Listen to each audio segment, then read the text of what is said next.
2 days before Christmas, my son called and said 8 words I've been turning over in my mind ever since. "Don't come, Dad. Monica doesn't want you here this year."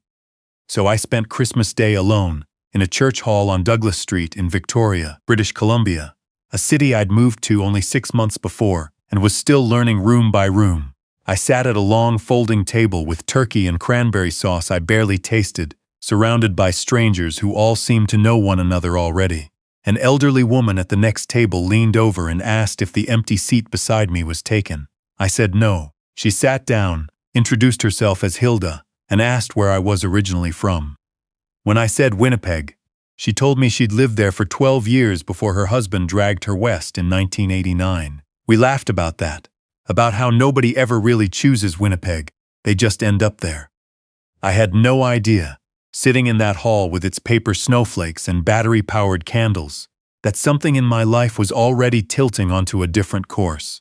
4 years later, my son would walk into his sister's wedding reception and see me standing with Hilda and her husband Eugene and their entire family, grandchildren calling me Gramps Max, Hilda's hand on my arm the way family does, and I would watch something change behind his eyes. He'd understand in that moment what he'd thrown away. But I'm getting ahead. This is the part where I was still learning how to be alone without letting it hollow me out. My name is Maxwell Greer. I'm 67 now. I was 62 when all of this started. I spent 31 years as a licensed electrician in Winnipeg, union shop, decent pension, the kind of work that leaves its mark on your hands and your lower back. I raised 2 kids in a house on Inkster Boulevard with a woman named Kathleen, married at 28 and divorced at 54. The marriage hadn't ended dramatically, it just ran out of road. We'd been better as friends than as spouses for a decade by then, and when we finally admitted it, the split was civil, the house sold, the equity divided evenly. We still send each other birthday texts, which I think is as good an outcome as these things get. I chose Victoria because I'd visited once, in my 40s, for a week, and had never entirely shaken it. October on Vancouver Island is something particular. The Garry Oaks holding their color, the harbor full of float planes, the air smelling of salt and cedar in a way the prairie never manages. My joints had been registering formal complaints about Winnipeg winters for years. When I retired at 61, sold the house on Inkster, and had more equity than I'd expected, I pointed the truck west. My daughter Alicia was already in Vancouver by then. She'd supported the move from the start, said it was only an hour-and-a-half ferry ride from Tsawwassen, that we'd see each other more than we had in years. She was right about that. We did. My son Darcy was still in Winnipeg, still dispatching for a trucking company, still married to Monica. I'd been at their wedding in 2016. Sat in the front row and watched my son tear up before the vows, which told me something real about him that I tried to hold on to in the harder years that followed. The tension with Monica had started quietly. She had a particular way of making every room feel like an audition. When I visited, I'd find myself adjusting tone, posture, the stories I told, trying to find the frequency she was comfortable with. I never quite managed it. I spent years looking for whatever I'd done wrong. Eventually, I stopped looking. Some people just don't fit together, and no amount of effort from one side changes that. The Christmas Eve call caught me at the grocery store. I was holding a jar of cranberry sauce when my phone rang. "Calling about the holidays," Darcy said, his voice careful in the way it got when he was preparing to disappoint me. "Monica's parents are coming up from Brandon. House is going to be packed. She thinks it might be awkward. You know how things have been between you two." "It's fine," I said. "It's not that I don't want you there, Dad." "I know," I told him, which may or may not have been true. I bought the cranberry sauce anyway. That evening I called Alicia. She picked up before the second ring. "He canceled, didn't he? Monica doesn't want the awkwardness." A pause. "Come to Vancouver. Cole and I have room." "You have your own plans already. I'm not turning up and rearranging everyone's Christmas." "You wouldn't be rearranging." "I'll manage," I said. I spent Christmas Eve watching the Canucks lose, had a reasonable amount of scotch, went to bed at 11. Christmas morning I looked up community events and found a church on Douglas Street, hosting an open lunch, no registration, anyone who needed somewhere to be. I put on a decent shirt and went. The hall was warm and smelled like gravy. Volunteers in Santa hats ladled out soup.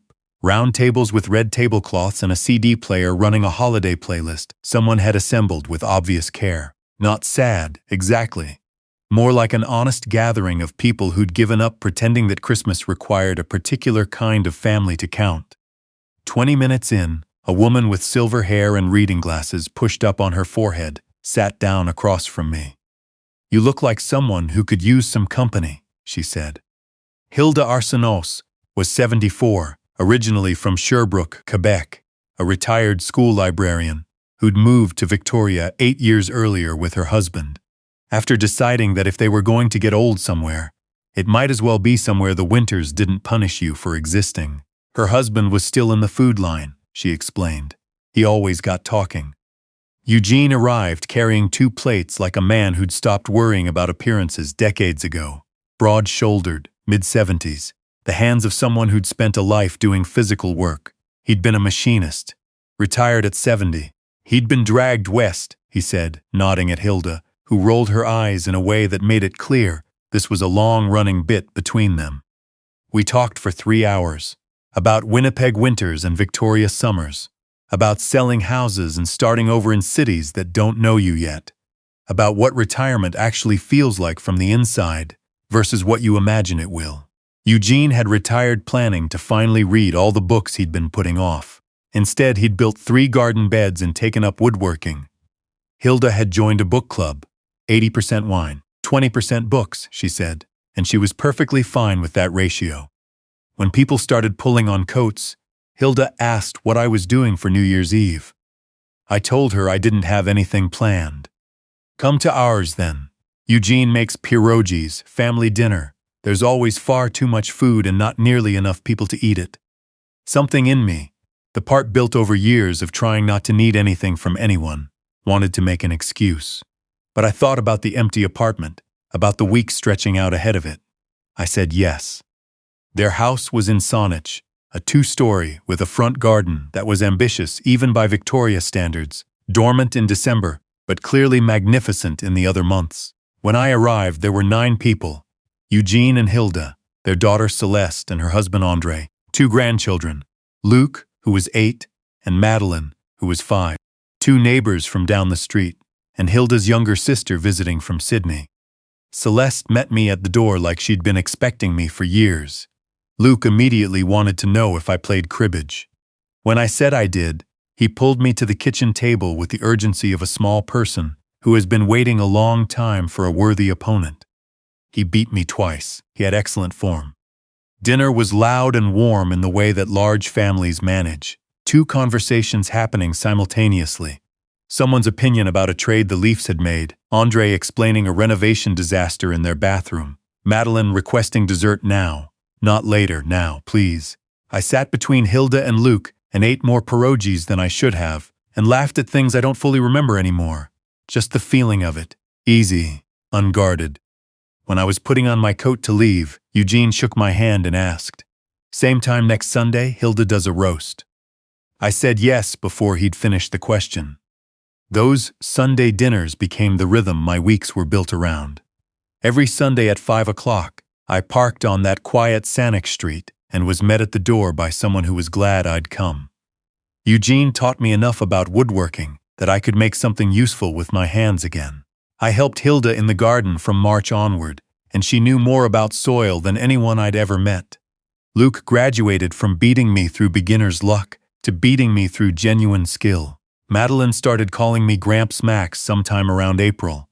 I don't know exactly when, it just happened one day, and then it simply was, the way things are when they're right. Alicia came over on the ferry one Sunday in May and I brought her along. By the end of the afternoon, she was exchanging emails with Celeste about hiking trails near Port Renfrew. "They're good people, Dad," she said on the ferry home. "You look different with them." Different, how? Lighter. She looked at me for a moment. Happier, I think. "I think I am," I said. If you're still with me, leave "I'm here" in the comments below. I'd love to know where you're watching from.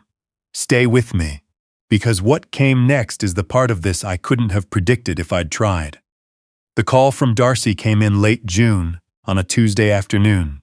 I was resealing the deck at the back of my building, a small maintenance job I'd offered to take on for the property manager, because it was exactly the kind of work I could still do well, and because I needed something to do with my hands. His voice was warmer than it had been at Christmas. We went through pleasantries. How's Victoria? How's the new city treating you? I waited, because Darcy didn't call just to ask how Victoria was treating me. He hadn't done that in years. Dad, he finally said, I want to talk to you about something. He explained it carefully. The housing market. Their mortgage coming up for renewal in the fall. A bigger place Monica had found in a better neighborhood, good school district, more space. The financing didn't quite work without a larger down payment. I know you got a good amount from the Inkster house sale, he said. Most of it's sitting in your RRSP and TFSSA.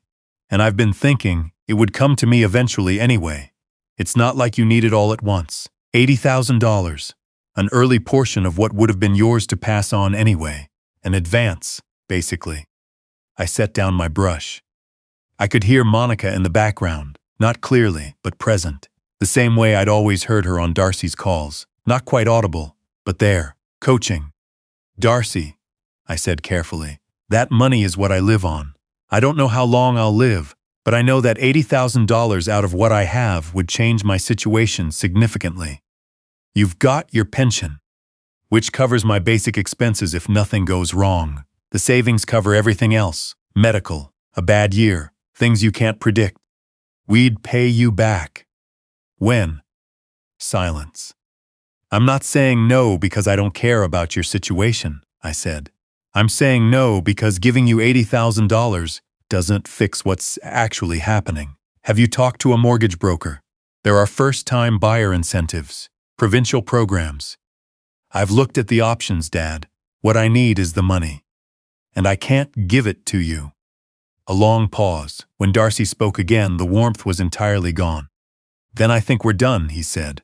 I've spent years trying to manage things between you and Monica, trying to keep everyone comfortable, and when I ask you for one real concrete thing, you say no.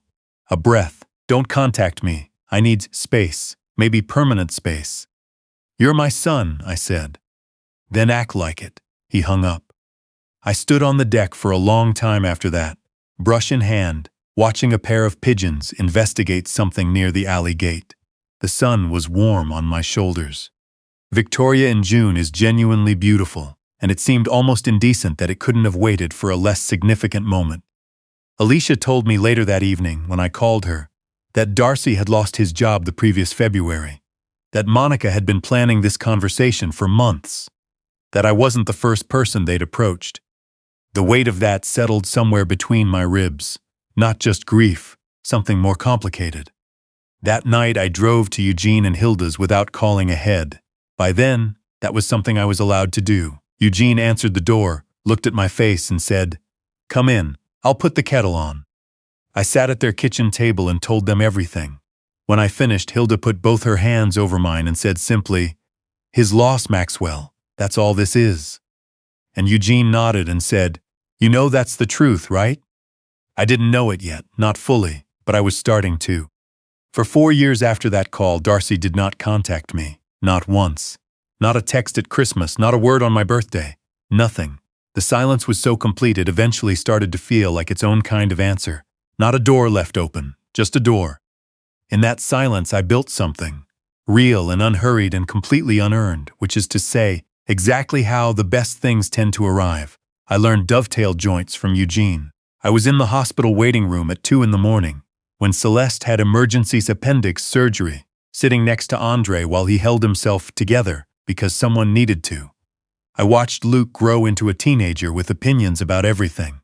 I was there the morning Madeline lost her first tooth and pronounced it completely gross and also very exciting. There is a photograph on the Arsenal's refrigerator, magneted up between pictures of their grandchildren like it belongs there, because it does, and it's me at the garden table in September with a cup of tea and a ridiculous wide-brimmed sun hat that Eugene had insisted on because, in his words, "You're not used to actual sun, Maxwell." Alicia called twice a week. Her life had its own full shape, her career, her relationship with Cole, but she made time, and I stopped feeling like I was an obligation and started feeling like I was something she genuinely wanted. In the spring of my 4th year in Victoria, she called to tell me that she and Cole were getting married. September, a vineyard in the Cowichan Valley. I want Eugene and Hilda there, she said, their family. Then she said, Dad, I need to be honest with you. I've been in touch with Darcy. Not often, just texts, keeping a thread open, because he's still my brother. A careful pause. I invited him to the wedding. I didn't tell him about Eugene and Hilda. I thought, maybe he needed to see it, what you've built. Is he coming? He said he'd try.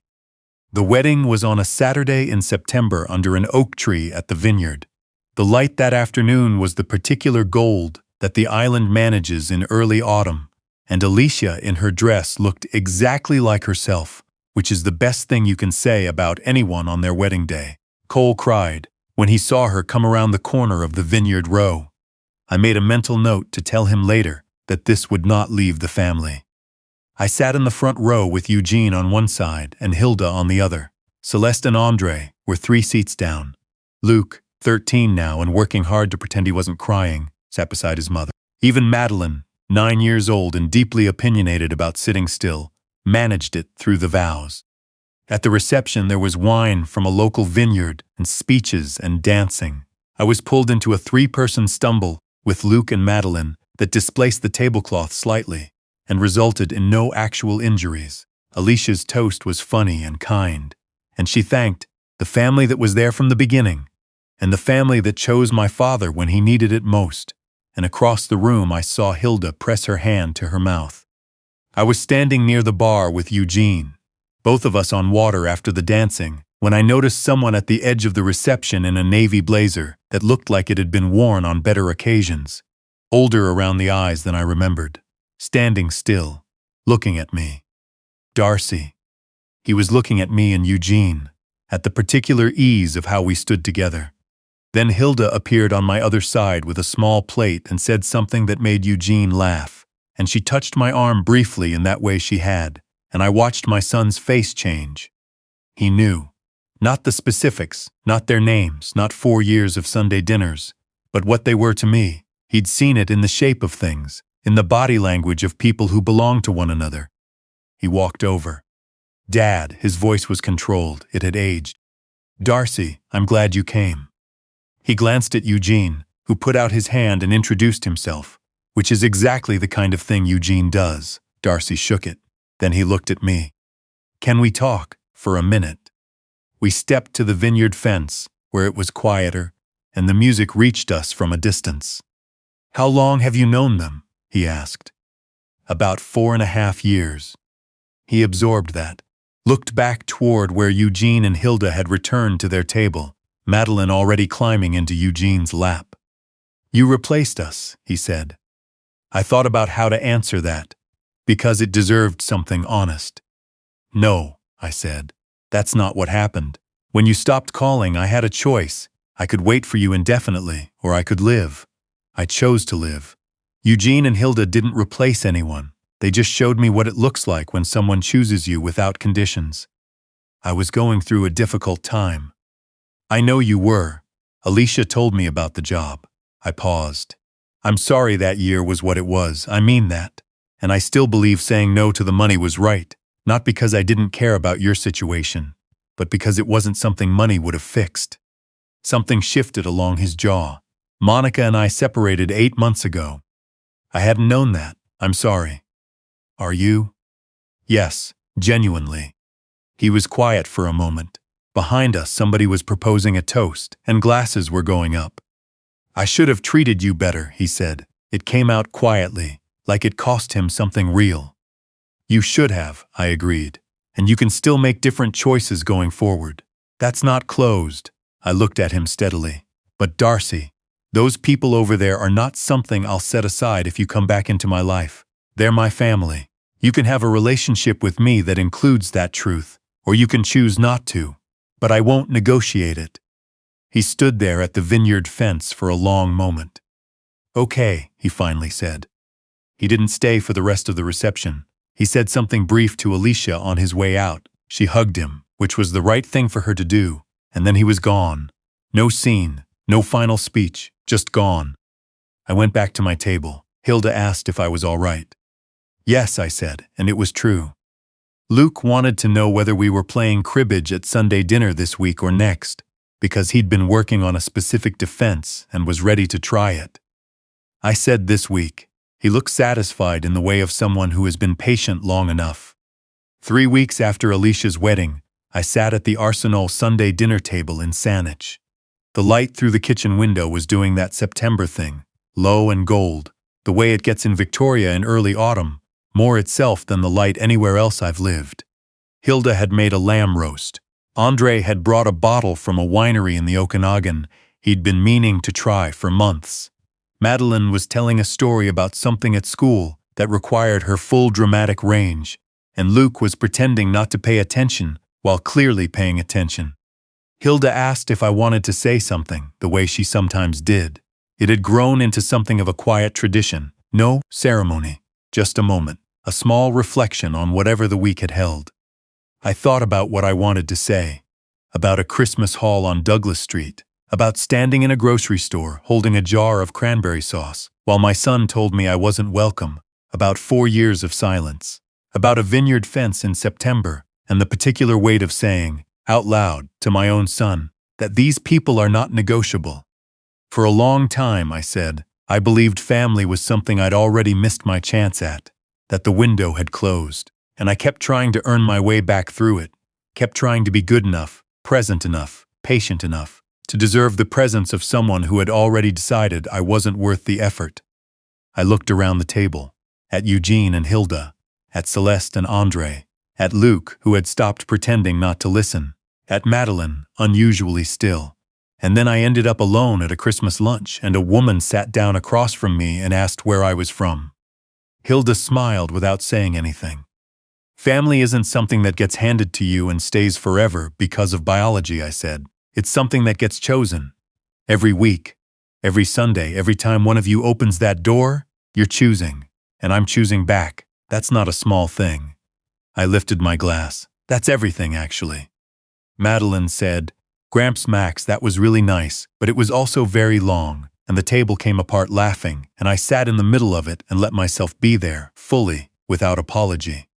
That night, driving home through quiet Victoria streets, I thought about Darcy, hoped he'd find his way to something honest. Hoped in time he'd find his way back, to me or to himself, whichever came first. But his choices were no longer the ones my life turned on. Mine were. And for the first time in longer than I could properly remember, that was enough.